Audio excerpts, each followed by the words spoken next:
Hello and a warm welcome to the State of Business. Join me, Nishani Figuera, and here are the main stories for tonight. Technology graduates should be increased, says Prajit Balasubramaniam.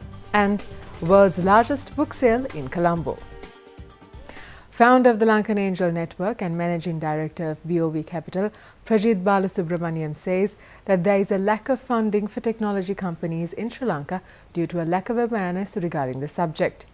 Speaking further, he stated that the government should increase the number of technology graduates as they are coming out with various technological skills. Prajit Balasubramaniam made these statements during an exclusive interview with our television recently. There is lack of funding for technology companies due to, I would say, lack of awareness, or people are more comfortable putting money into tangible products like brick and mortar, real estate, whatever, because you can see it. With technology companies, you've got to have an understanding of what the technology is all about, and we have that expertise in us. So for us, what we look at is technology companies that will make a difference to traditional companies. So if I was to give you a couple of examples of what we have done in the past, we have invested in technology companies that helps traditional companies in the pharmaceutical sector, in the apparel sector. BOV Capital basically would like to have several funds over the next couple of years. We've launched our first fund, $10 million. Our second fund will be launched soon. And over the next couple of years, we'll have several funds of $20 million. But how we will do it is based on the inflow. So we also need to see a lot of startups happening in Sri Lanka. And currently we have the best. So some of our universities produce super talent, right? If you take Morato University or Jaffna University, the graduates coming out of there are very skilled and highly skilled guys. What they are lacking today is the exposure, and that's what we give them. My advice, the other advice to the government also would be to try and increase the number of computer science graduates coming out of these universities, because they are as good as any other universities around the world, whether it's IIT or MIT. These guys are as good. The only thing that's lacking for them is the exposure and the business knack, and that's what we are here to look at in terms of funding and taking them forward. Our end game is to put Sri Lanka on the map with a unicorn, hopefully.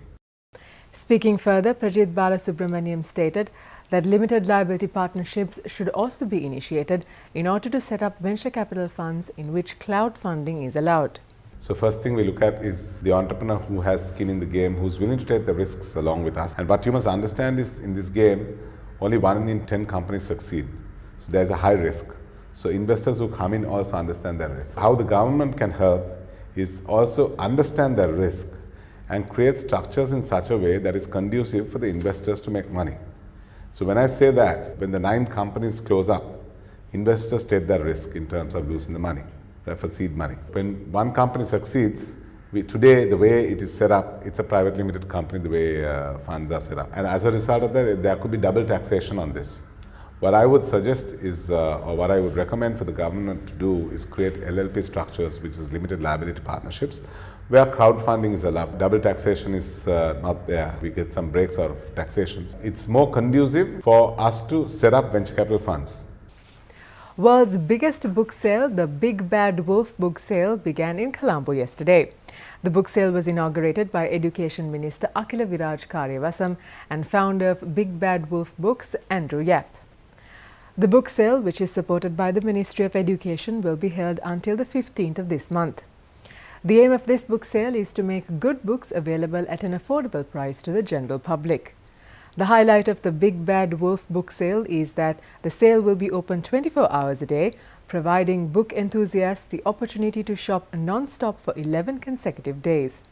It will also offer an array of amazing deals, which include significant discounts on brand new high-quality English language books. The sale will also be an ideal place for limited edition and rare book collectors, whilst providing a space for supplies of local bookshops, DVD and Blu-ray movie stalls. The very first Big Bad Wolf book sale was initiated in 2009 in Malaysia. Sri Lanka is the 4th country thus far to hold this mega book sale. Property Guru Asia Property Awards comes to Sri Lanka. Details after this break.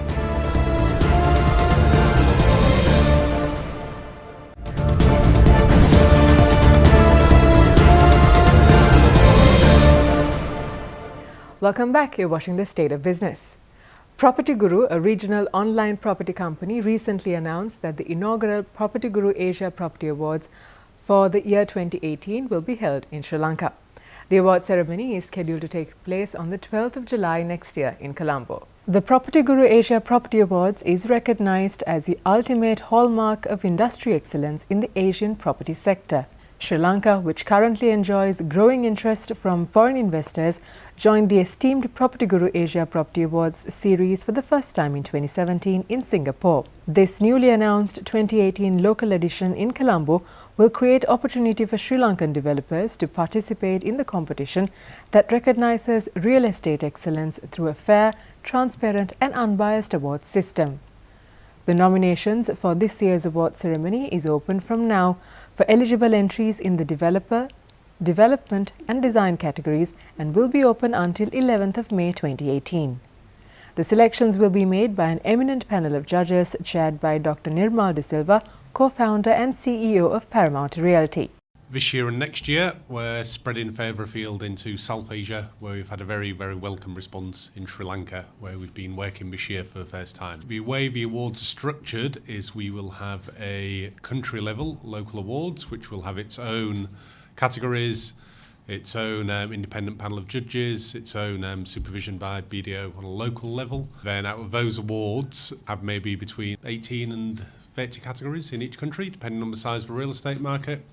And those will include our best of the best winners who will go on to compete in our grand finals in Singapore each year. They happen every November in Singapore. This year, in order to enter the market in Sri Lanka for the first time, what we've done is we've had a Sri Lanka section in the Asia Property Awards in Singapore. So they'll be presented next month at the grand finals in Singapore. Because the response to that has been so overwhelmingly positive, because we've had so much developer interest, that's given us the confidence to go ahead and to officially launch a full event in Sri Lanka here in Colombo next year. We've been looking at Sri Lanka for a number of years and decided that now was the time to enter the market because of the very vibrant real estate sector here, the amount of new developments that are going up, especially in Colombo, the amount of very impressive mega projects like one that we've got just out the window here, which I'm sure you're all familiar with, as well as all up and down the seafront.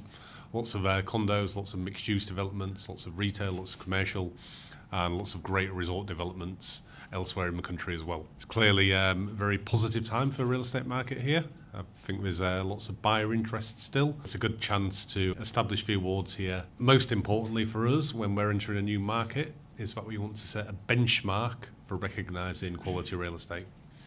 The way we set that benchmark is by having maximum transparency and credibility for the awards. I think the Property Guru Awards platform has given a real opportunity for Sri Lankan developers to benchmark themselves with the regional powerhouses. I think some of the developments happening in Sri Lanka, as you might see, exemplifies the true architectural know-how and capability of Sri Lankan developers. So I think it's a unique opportunity to showcase Sri Lanka, which I'm quite proud of in person. Developers also, this gives them a unique platform to showcase their creativity.